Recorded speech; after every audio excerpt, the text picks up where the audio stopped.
नमस्कार, आपके साथ मैं हूं दीपिका। शेफाली जरीवाला के जाने के बाद उनकी प्रेयर मीट हुई, जहां पर पराग त्यागी तो टूटे हुए थे ही, लेकिन शेफाली के माता पिता का तो और भी बुरा हाल था। और शेफाली की तस्वीर के आगे जब उनके पिता रो रहे थे, तो पराग त्यागी उन्हें संभाल रहे थे। प्रेयर मीट का ये वीडियो तेजी से वायरल हो रहा है इंटरनेट पर। और शेफाली के जाने के बाद बहुत सारी बातें भी हो रही है। एंटी एजिंग दवाइयों को लेकर, इंजेक्शंस को लेकर, ग्लोइंग टैबलेट्स को लेकर, और साथ ही साथ कलर फेयर करने के लिए जो इंजेक्शन लिए जाते हैं उसे लेकर भी बहुत सारी बातें होने लगी है। ये भी कहा जाने लगा है कि जो एक्ट्रेस बोटॉक्स लेती हैं, दिन भर भूखा रहती हैं, और उसके ऊपर जो दवाइयां लेती हैं वो कितना खतरनाक हो सकता है।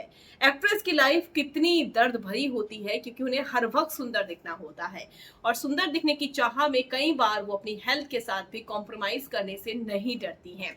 अब ऐसे में जिन दवाओं को, जिन इंजेक्शंस को लेने के बाद शेफाली की तबीयत खराब हुई, खबर तो ये है कि वो डॉक्टर से कभी लिखी नहीं, शेफाली खुद से ले रही थी। और ऐसे में उनका परिवार अब बहुत सारी चीजों को याद कर कर रो रहा है। और शेफाली की जो प्रेयर मीट हुई, वहीं पर पराग भी थे, और शेफाली के पिता तो बहुत रो रहे थे।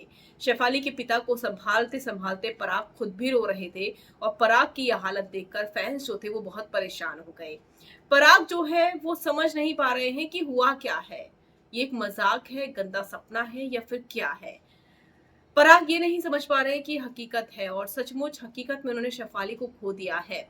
उस शेफाली को जिनके साथ वो पिछले 10-11 सालों से रह रहे थे, जिनसे बेइंतहा प्यार करते थे, इतना प्यार करते थे कि शेफाली अगर कहीं चले भी जाए तो पराग का मन नहीं लगता था। लेकिन अब पराग कैसे अपना मन लगाएंगे, ये सचमुच बहुत बड़ी बात होगी, क्योंकि पराग के लिए ये बहुत बड़ा झटका है शेफाली को खोने का।